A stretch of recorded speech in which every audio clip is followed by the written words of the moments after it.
Hi, my name is Dr. Todd, and I'm here to tell you that it's time for a change. The way we parent our kids has changed dramatically in recent years with the rise of social media and technology. But are you still doing these toxic parenting behaviors? It's time to rethink your strategies so your child can grow up healthy, happy, confident, and successful. There are many toxic parenting behaviors that end up backfiring on us with our kids. I address these in much more depth in my course on connection. I call these toxic parenting behaviors the deadly dozen relationship killers. I'll talk about one of these in this video.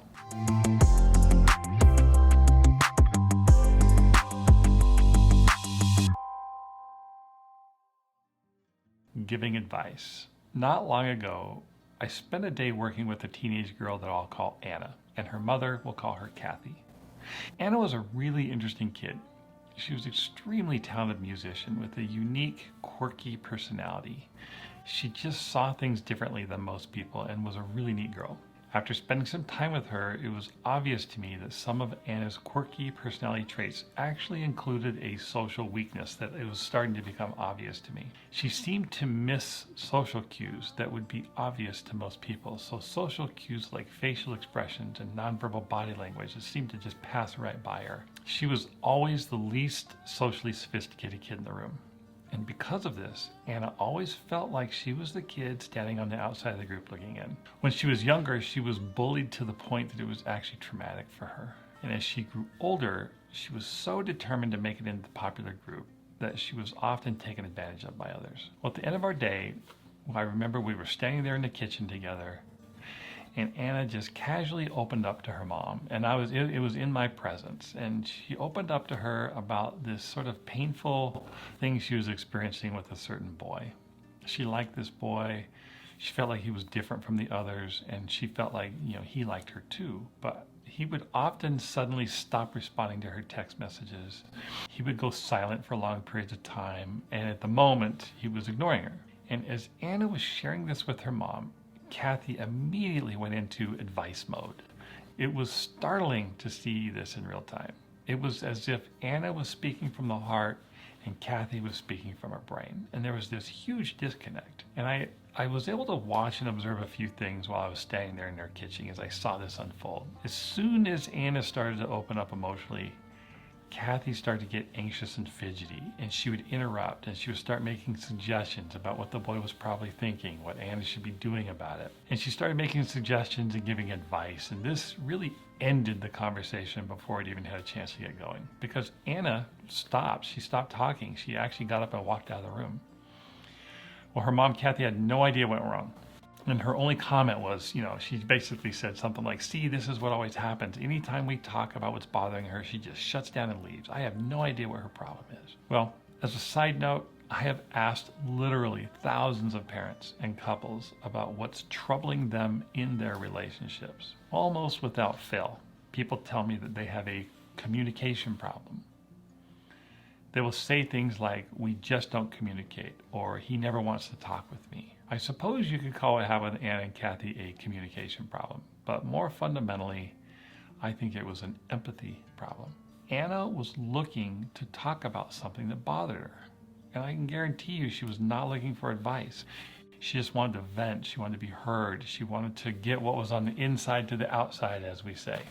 And that always makes us feel better when we can do that. But Kathy's response was so cerebral, so emotionally disconnected. I think for the most part, listening is a form of connection and advice is a form of disconnection. I think listening is empathy and advice is a lack of empathy. Nobody really wants advice. Even if they say they want advice, they don't really want advice. Unless they say, hey, I need advice, you should still be wary of that. But hey, I screw this up all the time myself. Before I share with you a personal story, do me a favor and like and subscribe below and share a comment. Tell me, how have you messed up when you should have been listening? My youngest daughter often comes to me with what she calls dilemmas. These are mostly social situations that she's not sure how to handle. There's stuff with boys or her friends.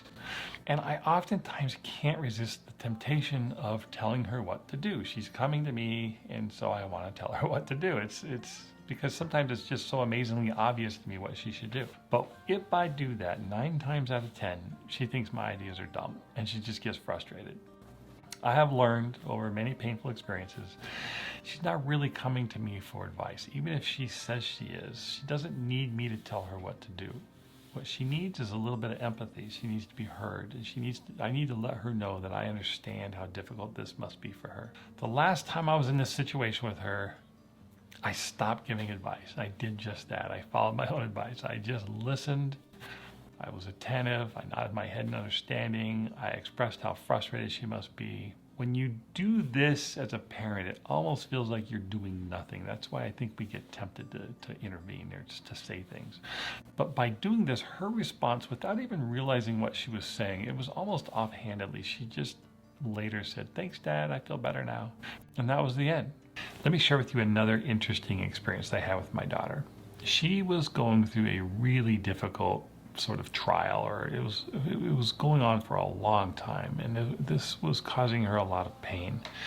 And without giving away too many details, I'll just say that it caused me and her mom a lot of pain just watching her suffer, because at times it actually felt like it was almost unbearable to watch her suffer, because there wasn't much that we could do, and I didn't have the answers, and I often didn't even know what to say to her. Probably the most frustrating thing is when I feel like I'm out of answers or out of words or out of wisdom, and I just can't help. As a dad, I just want to help. And anything I had tried saying in the past didn't help. Well, this particular night, everything had kind of come to a head. She was so discouraged, and she was in a different city. She was in Nevada, and I'm in Utah. And so we're on FaceTime, and she wants to talk with me. And so we're on FaceTime talking, and she starts telling me about these things that she's struggling with. And it's just such a heavy, heavy feeling.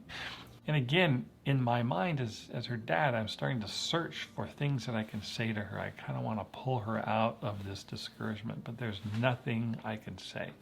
Nothing has ever worked. And I'm starting to feel frustrated inside. I'm starting to feel anxious, I think because it was so heavy.